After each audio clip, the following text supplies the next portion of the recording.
All right, guys.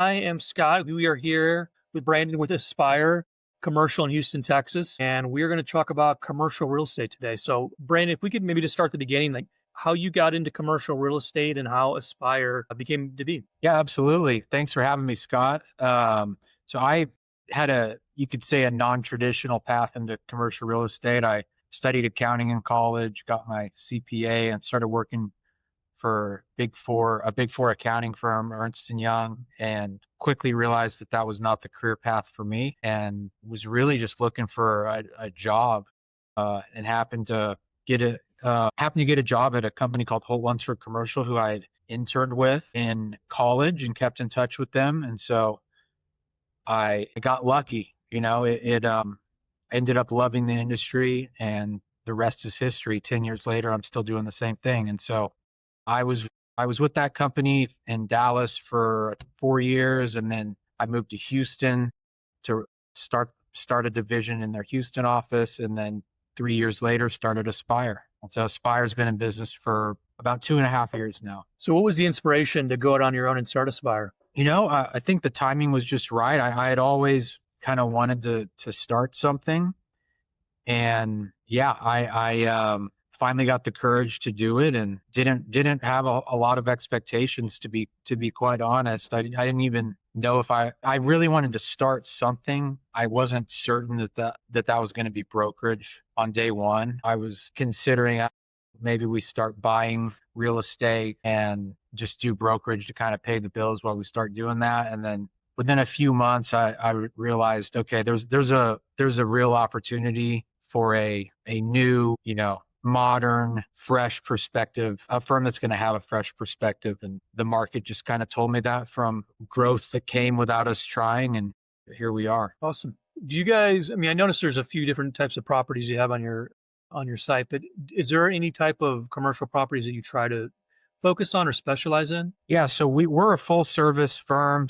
We do both brokerage and property management across office, industrial, retail, and land. So before I started the firm, my background was office landlord rep, but now as we have about 20 people at the firm total, and then we have different agents that focus in those different product types and disciplines. So we got retail agents, industrial agents, office agents, and so on and so forth. Is there a typical profile of a client that you work with, maybe investors or business owners, developers, or is it pretty all-encompassing? No, to date, our client avatar has been pretty specific.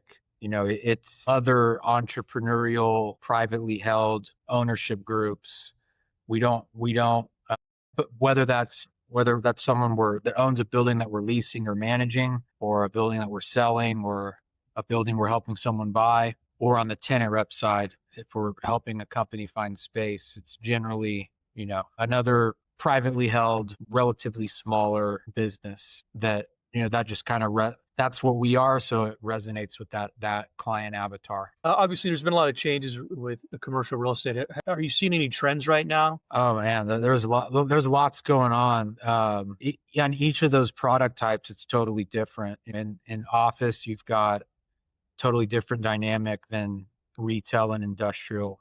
Is there anyone you want to focus on specific, or you want me to just kind of hit on all three? No, maybe just pick one that you feel like is the most interesting right now. So office is interesting, that there's a huge bifurcation in the market. You've got new buildings, the most expensive buildings, they're doing better than ever. Rates are higher than ever. Values are higher than ever. And then you've got these buildings that it's a totally different story. In Texas, especially, there was just a massive amount of office supply built in the 1980s. And those buildings are now, 40 years old plus, and there's too many of them relative to demand of tenants that want to occupy those types of buildings. And so you just have this, it's a really difficult environment. We have to navigate a lot of challenging situations, and unfortunately, in many cases, we're helping people mitigate losses instead of hit home runs. But that's just where the cycle is right now, and we're fortunate and grateful to be able to help folks achieve the best outcome possible. But definitely looking forward to the other side of this, where people can start doing well with office again. Right. Yeah, I know. When's that gonna happen? So I think it's already happening. It's just it doesn't all happen at once. So the basis of a lot of buildings just have to be reset. So unfortunately, the buildings just by the hundreds are worth well less than the loan. And so once that building goes back to the lender or sells below the loan balance at a current market price, then the new owner has the ability to put in capital to lease. You know, the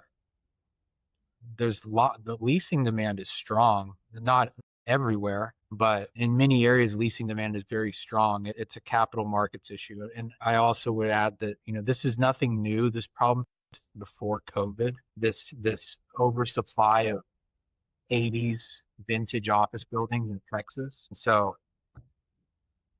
when interest rates are going down and macroeconomic values are just going up across the board from 2010 to 2020, that didn't the implications of this issue didn't show their ugly face yet.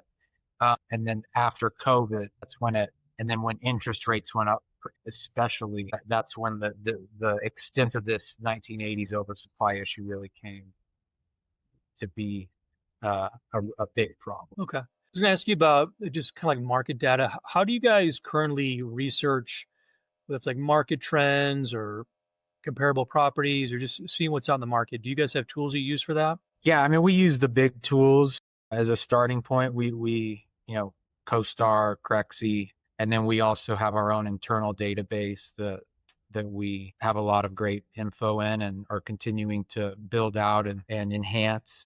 And so it's a mixture of data sources that we kind of compile to have our own proprietary view on things. Are there specific channels you guys use to attract buyers or tenants or investors? A specific what? I'm sorry. Like channels, are you proactively reaching out to people in a certain way? Yeah. So if we have a listing or we're trying to fill vacancies, we do the traditional lead generation channels, which is CoStar, LoopNet, Crexy. There's a few other smaller ones that leads do come in from as well. E-blast, sending our availabilities out to our list of brokers that are and tenants that we know are active in the market.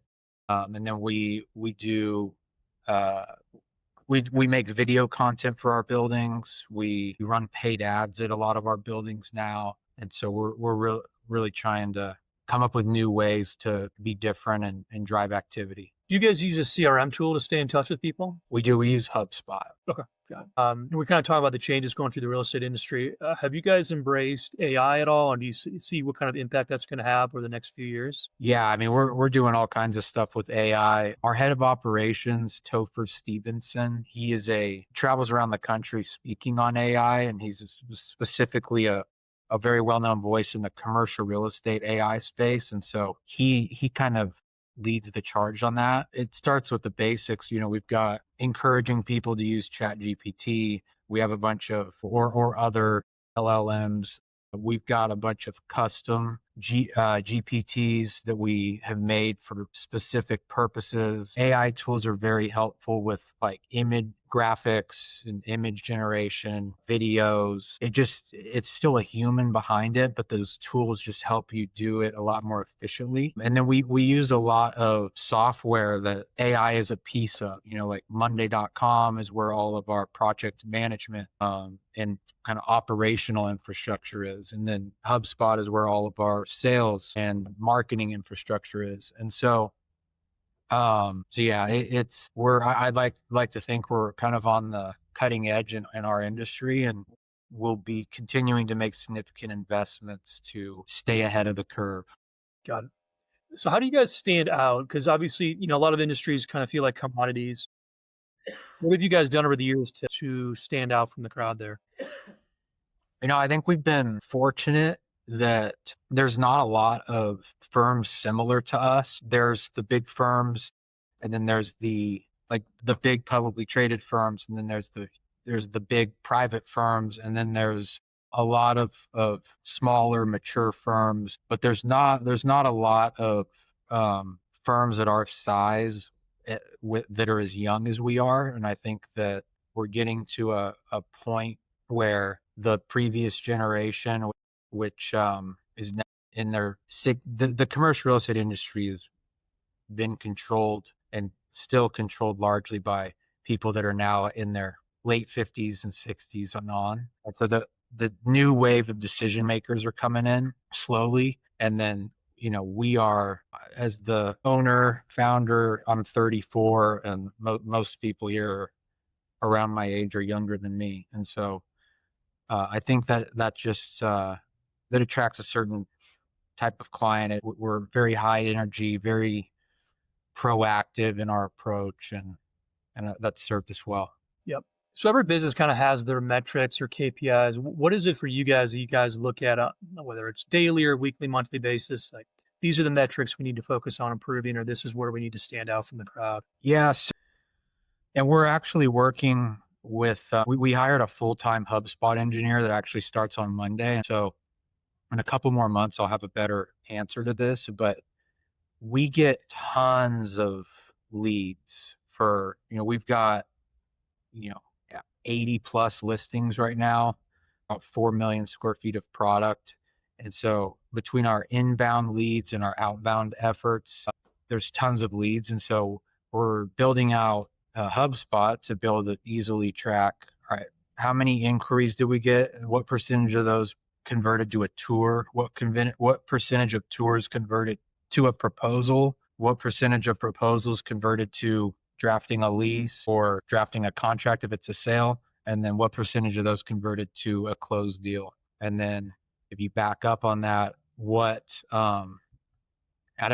how many deals do you close per inquiry? How many deals do you close per tour? And then what can we do to increase those numbers? So obviously there's a lot of different tools. Is there anything that you feel like could be automated that's not? In general, or what at our company specifically? Just in your company. Obviously, it sounds like like you mentioned, you guys feel like you're pretty progressive when it comes to technology. So maybe there's not a lot there, but I'm just wondering. No, I mean, it's a never-ending process. We're always going to be looking to improve. And I mean, frankly, Topher, our head of operations, has been here for just about a year now. And we learned the hard way that in order to really start growing a company, you have to set up the infrastructure to scale. And so we had this big vision, all these exciting, fun ideas to grow and build a modern commercial real estate firm. And then we realized, the company can't operate. So we spent the last year doing those things. And that's, the HubSpot, the Monday,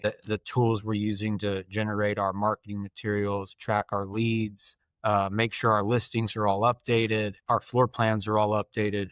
That's been a heavy lift, and that's been our focus. And so now that is in a good place operationally, now we can start to look for people that toured and it didn't work out, how do we keep in touch with them? How do we automate that? How do we categorize all the data we have? How do we categorize that and send value information? I mean, because just we with the amount of transactions we do and the amount of listings we have, properties we manage, tenants we represent, we have a lot of knowledge that various stakeholders would want to know. And so how do we compile that in a consumable manner and distribute it to the right audiences? That's kind of where we're headed next. Cool. Yeah, one last thing. You had mentioned about obviously a lot of inbound and outbound leads. Maybe start with outbound. What does that process look like that you're doing outbound and getting leads? Yeah, so outbound is the traditional cold calling. So just hitting the phones and building a list of prospects that are likely to have interest and contacting them. And then we are in the experimentation phase, but we're looking at content-driven strategies and advertising-driven strategies as well. I guess it's not out because we're trying to create to the inbound by getting in front of them versus just cold calling. I think it'll be more and more difficult over time, as I just think in the last 2 years, like the ability of my phone to tell me when someone is calling to sell me something, like that's only going to get better. I've heard of settings being in development for iPhones and other phones.